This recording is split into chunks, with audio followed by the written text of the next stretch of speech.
والصلاة والسلام على رسول اللہ اما بعد۔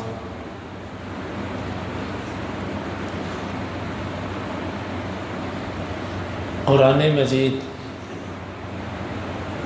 اللہ تعالیٰ نے اس میں ایسا کمال رکھا ہے، اس کتاب کو جس نے جس مقصد کے لیے پڑھا وہ اس مقصد میں کامیاب ہوا۔ کسی نے قرآن مجید کو اس سے دنیاوی اور سائنسی علوم اخذ کرنے کے لیے پڑھا، کسی نے قرآن مجید کو اور مقاصد کے لیے پڑھا، جس مقصد کے لیے بھی جس نے قرآن پڑھا اس کو وہ مقصد ملا۔ میں جس مقصد کو بیان کرنا چاہتا ہوں وہ مقصد ایسا ہے جو میری اور آپ کی زندگی سے تعلق رکھتا ہے، لیکن اس کو سامنے رکھ کر ہم نے شاید ہی قرآن مجید پڑھا ہو، کیونکہ اللہ تعالیٰ فرماتا ہے کہ میں اپنے بندے کے ساتھ ویسا ہوں جیسا اس کا میرے بارے میں گمان ہوتا ہے۔ یہاں سے یہ بات سمجھ آتی ہے کہ بندہ جو کسی چیز کے بارے میں ارادہ اور نیت لے کر اس کو پڑھتا ہے، وہ ارادہ اور نیت اس کے لیے ان راہوں کو ہموار کرتا ہے جو وہ طلب کرنا چاہتا ہے۔ اور حدیث میں یہ بھی ہے کہ انما الاعمال بالنیات، اعمال کا دار و مدار نیتوں پر ہے، جیسی نیت ویسا انسان کو صلہ ملے گا۔ اب ہم میں سے اکثر لوگ قرآن مجید کو پڑھتے ہیں ختم کرنے کی نیت سے کہ قرآن مجید پڑھیں اور مکمل کریں، جتنے زیادہ قرآن مجید ختم کریں گے اتنا زیادہ ثواب ملے گا، اور ثواب ملتا ہے۔ اکثر لوگ یہ پڑھتے ہیں اس نیت سے کہ ایک ایک حرف پر 10 نیکیاں، اور یقیناً ایک ایک حرف پہ 10 نیکیاں اللہ کے ہاں ملتی ہیں، لیکن کچھ ایسی چیزیں ہیں کہ جو قرآن نے ذکر کی کہ قرآن کے اندر یہ صفات ہیں، قرآن کے اندر یہ کمال ہے، اس کو پڑھنے والے کو یہ خوبیاں مل سکتی ہیں، لیکن ہم نے آج تک اس نیت کے ساتھ قرآن مجید کو پڑھا نہیں۔ جب اس نیت کے ساتھ ہم نے پڑھا نہیں تو پھر وہ چیزیں ہمیں ملی بھی نہیں۔ ان میں سے سب سے پہلی چیز وہ ہدایت ہے۔ ہم میں سے ہر بندہ کہتا ہے اللہ مجھے سیدھا راستہ دکھا دے، اللہ تعالیٰ مجھے ہدایت عطا فرما دے۔ پھر کوئی کسی فرقے پر، کوئی کسی فرقے پر، کوئی کسی فرقے پر، کسی کا عقیدہ کچھ ہے، کسی کا عقیدہ کچھ ہے۔ اگر ہدایت قرآن کے اندر پڑی ہے، ہدی للمتقین، ہدی للناس، یہ قرآن لوگوں کے لیے ہدایت ہے، یہ قرآن تقوی والوں کے لیے ہدایت ہے، تو پھر ہدایت ہم قرآن سے طلب کیوں نہیں کرتے؟ کیا ہم نے قرآن مجید کو کبھی اس نیت سے پڑھا کہ میں نے اس سے ہدایت لینی ہے؟ ہم نے اس نیت سے قرآن کو نہیں پڑھا، اور ہم کہتے ہیں کہ جی ہم اس کی مانیں کہ اس کی مانیں کہ اس کی مانیں، وہ ہمیں اپنی طرف بلاتا ہے، وہ اپنی طرف اور وہ اپنی طرف۔ حالانکہ یہ ہمارا حال اس وقت ہوا جب ہم نے قرآن کو ہدایت کے لیے پڑھنا چھوڑا۔ اگر ہم قرآن سے ہی ہدایت لیتے تو ہمیں کسی شخصیت کے پیچھے چلنے کی ضرورت نہ پڑتی، لیکن افسوس نہ ہم نے قرآن مجید کا ترجمہ پڑھا، نہ ترجمے کی ترغیب ملی۔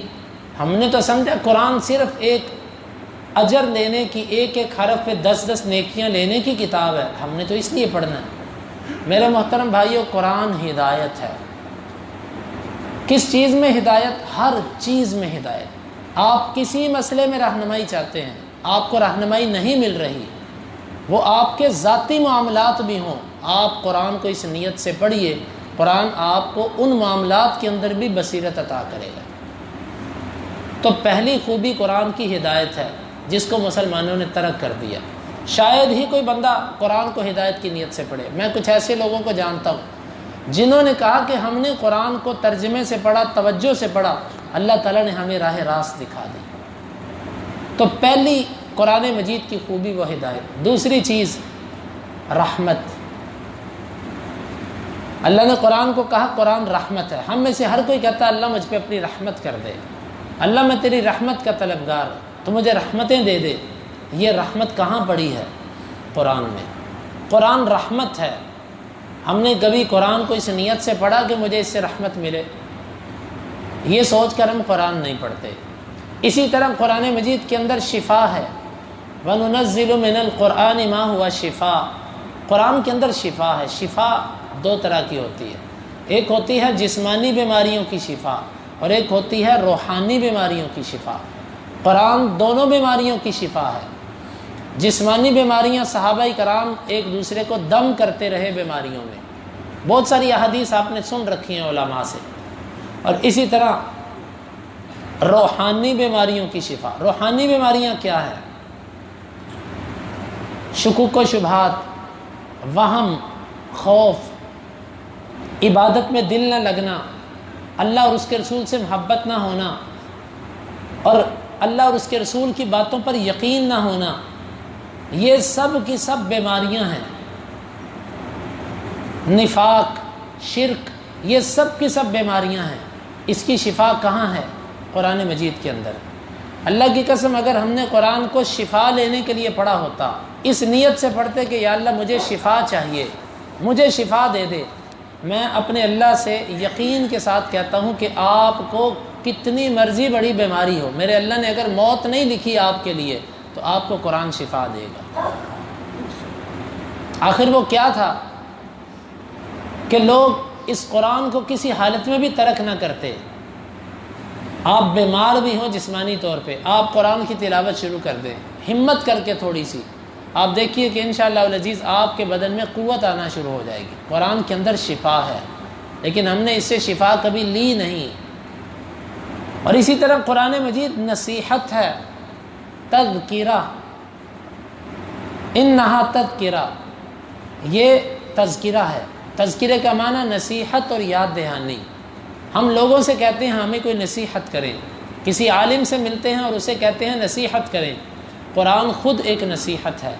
ہم نے کبھی قرآن کو اس نیت سے نہیں پڑھا کہ قرآن ہمیں نصیحت دے۔ اسی طرح قرآن مجید کی ایک صفت ہے فرقان۔ فرقان کا معنی ہوتا ہے حق اور باطل میں فرق کرنے والی۔ ہم نے قرآن مجید کو کبھی اس نیت سے پڑھا ہی نہیں کہ یہ میرے لیے حق اور باطل میں فرق کر دے، بلکہ پڑھتے ہیں صرف اور صرف ایک حرف پر 10 نیکیاں لینے کے لیے۔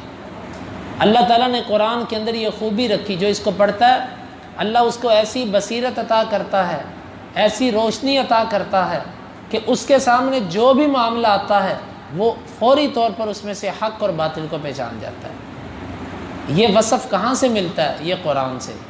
ہم نے کبھی اس نیت سے قرآن کو نہیں پڑھا۔ میرے محترم بھائیوں، قرآن مجید صرف اور صرف تلاوت کے لیے نہیں اترا۔ قرآن مجید پر غور و فکر کرنا، یہ سارے مقاصد آپ کو کب حاصل ہوں گے؟ یہ چند خوبیاں میں نے بیان کی، اس کے علاوہ قرآن کی بے شمار خوبیاں۔ ہم میں سے ہر کوئی برکت کا طلبگار ہے، وہ کہتا ہے کہ دعا کریں جی اللہ تعالیٰ برکت کر دے زندگی میں، مال میں، اولاد میں، صحت میں، ہر چیز میں برکت چاہتے ہیں۔ برکت ملے گی کہاں سے؟ قرآن۔ اللہ تعالیٰ کہتا ہے ہم نے اس کو مبارک اتارا ہے، یہ بابرکت ہے۔ جو بندہ قرآن سے برکت لینا چاہے وہ قرآن کو پڑھے، قرآن سے برکت ملے گی۔ اسی لیے اسلاف کہتے ہیں کہ ہم جب قرآن کی تلاوت زیادہ کرتے تھے تو ہم سے حدیث اور دیگر امور میں تیزی آ جاتی تھی، اور جب ہم قرآن کی تلاوت میں کمی کرتے تھے تو دیگر کاموں کے اندر بھی کمی ہو جاتی تھی۔ آپ قرآن کی تلاوت کو زیادہ کر دیں، اللہ آپ کے وقت میں برکت کر دے گا۔ اللہ تعالیٰ آپ کے بکھرے ہوئے معاملات کو، ہمارے معاملات کیوں بکھرے ہیں؟ ہم کہتے ہیں وقت نہیں، جلدی ہے، ٹائم نہیں میرے پاس، پھر وہ بکھرا ہوا کام مزید بکھر جاتا ہے۔ اور اللہ تعالیٰ فرماتا ہے کہ یہ ابن آدم تفرغ لعبادتی ملأت صدرک غنى واسد فقرک، آدم کے بیٹے تو میری عبادت کے لیے وقت نکال، یا اللہ اس کے بدلے میں کیا ملے گا؟ فرمایا کہ تیرا سینہ غنی کر دوں گا اور تیری فقر ختم کر دوں گا۔ مطلب مفہوم اس کا یہ بنتا ہے کہ وہ تیرا معاملہ جو بکھرا پڑا تھا اللہ سمیٹ کے رکھ دے گا۔ آپ طالب علم ہیں، آپ کہتے ہیں میں دن رات اسکول کی پیپر کی تیاری کرتا ہوں، میرے پاس ٹائم نہیں ہوتا کہ میں قرآن پڑھوں۔ واللہ آپ قرآن کی تلاوت کے لیے وقت نکالیں، اپنے موبائل کا وقت قرآن کو دیں، دوستوں کے ساتھ گپ شپ کا وقت قرآن کو دیں۔ قرآن آپ کا وہ کام، وہ ہوم ورک جو گھنٹوں میں ہوتا ہے قرآن اس کو سمیٹ نہ دے تو بات کریں۔ آپ کا کاروبار ہے، میں جانتا ہوں ہمارے ایک دوست فوت ہو چکے ہیں، اللہ تعالیٰ ان پہ رحمت کرے، وہ مجھے کہتے ہیں کہ میں فجر کے بعد قرآن مجید پڑھاتا ہوں، اور میں تقریباً اپنے کام کے لیے جب جاتا ہوں تو میرا کام فجر کے فوراً بعد شروع ہو جاتا ہے، لیکن جب میں بچوں کو پڑھا کے گھنٹہ 2 گھنٹے قرآن کی تعلیم دے کے جب میں اپنے کام کے لیے جاتا ہوں تو مجھے اتنی جلدی سودا ملتا ہے اور اتنی جلدی میں فارغ ہوتا ہوں کہ صبح آنے والوں کو وہ برکت نہیں ملتی جو مجھے مل جاتی ہے۔ ہم قرآن کو وقت نہیں دیتے، ہم کہتے ہیں ٹائم نہیں ہے، اتنا ٹائم بہت تھوڑا ہے۔ اللہ کی قسم اگر ہم چاہتے ہیں کہ ہمارے کام جلد ہو جائیں، تیزی سے ہو جائیں، ہماری مشکلات آسان ہو جائیں تو قرآن کو وقت زیادہ دیجیے، قرآن کی تلاوت زیادہ کیجیے۔